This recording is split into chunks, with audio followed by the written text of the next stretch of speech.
Paladinos Cafe at the Peter White Public Library has a farm-to-table concept with fresh recipes every day. Ashley Kirkland is there this morning to help you get out of that holiday food rut. Good morning, Ashley. Good morning, Vicki. Now, I don't know about everyone else, but at this point I've had it with holiday food and leftovers. So thankfully here at Paladinos, they're offering something fresh, something new. They have hot soups and sandwiches and hot meals every day, but also during the month of January, they're going to be doing some new things, like they're going to be having some East Asian inspired cuisine January 7th for a special event here, as well as January 27th. They're going to be making up some different foods that they think or that they know were made in the old time here in the UP, kind of like this lamb jerky that they've got hydrated here. We're going to talk to Chef Andrew Sear back there. You see him working hard, and he's going to be talking to us about what's going to be coming up on the menu for January.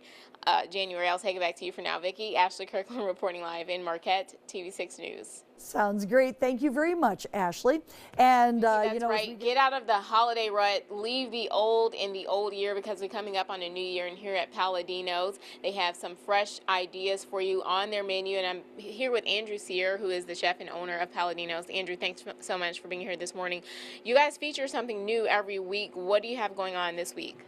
This week we're going to be featuring a Euro special. We've made our own lamb meat. We've gotten it from a local farm out in Gwyn and turned it into a delicious concoction.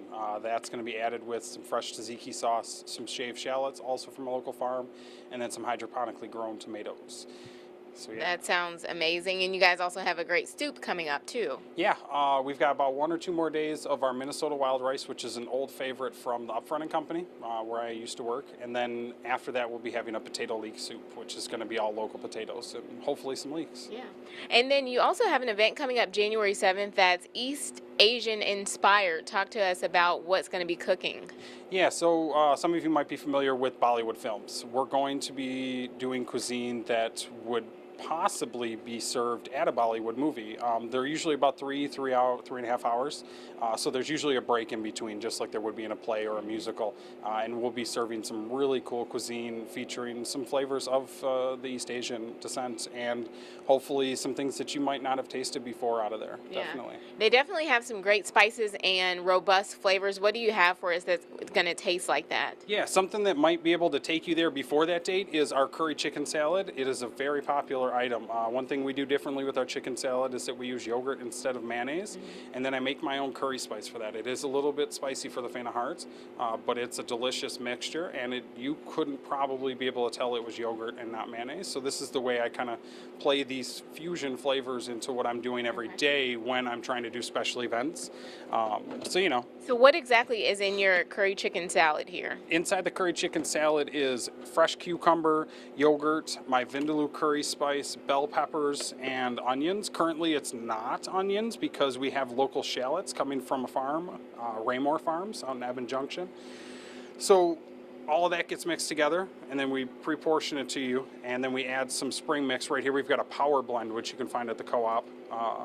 Obviously right now, being as it's a little chilly out there, there's no greens coming locally, but we try to use organic or something comparable to organic.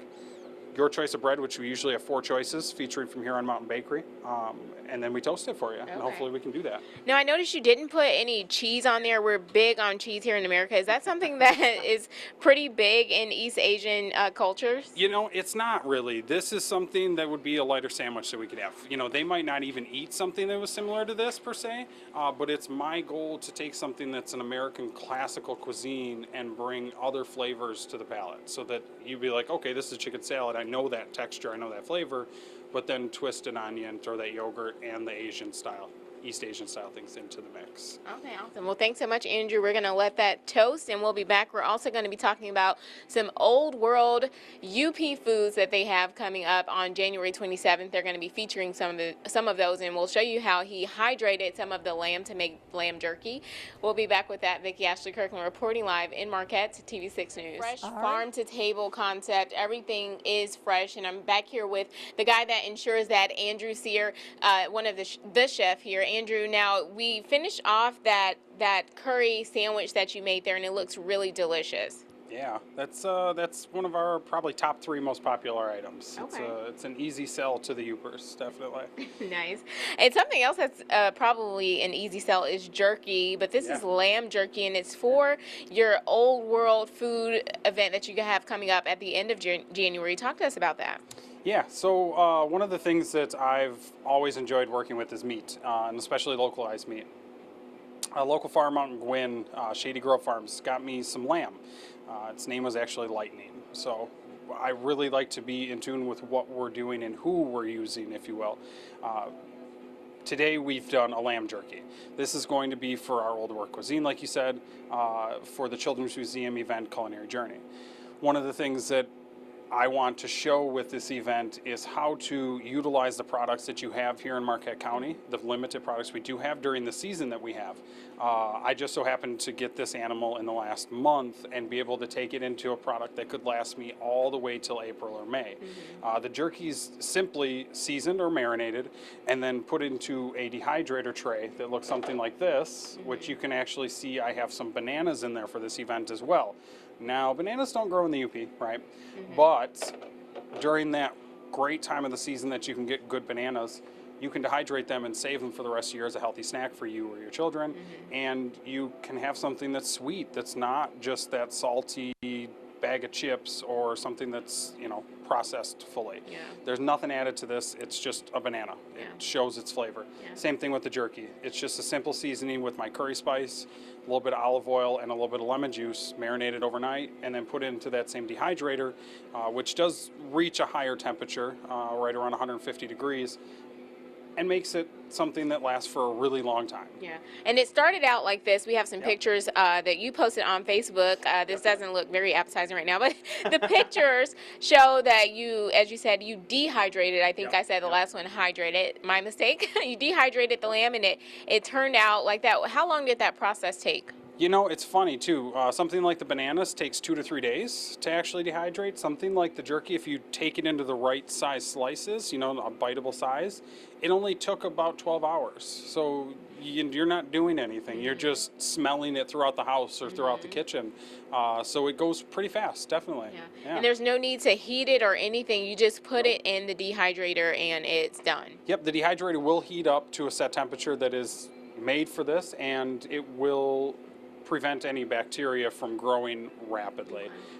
And you obviously do need to use caution with this. You need to wear gloves, you need to wash your hands, and you need to have a sterile station doing it, especially if you're doing like I did from scratch, right from the bone down to where we're at. So yeah, like this lamb had its skin on it before it got to me. So you want to make sure that all that's clean so that we don't contaminate anything, definitely. And lastly, talk to us about this event coming up on the 27th. What was the concept behind the Old World foods that you wanted to kind of show to the public? So my idea behind this, here at Paladinos, we do a lot of things that aren't normal, right? We've got the curry chicken salad, which isn't something you can find around town. I wanted to bring to light the issues of food sustainability. So here in the UP, as of today, we have enough food for about 3 days if we were to be cut off from trucking. That's not much food. And I'd like to be able to look to the future and think about ways that we can preserve food and we can move to a better food culture for Marquette County. Awesome.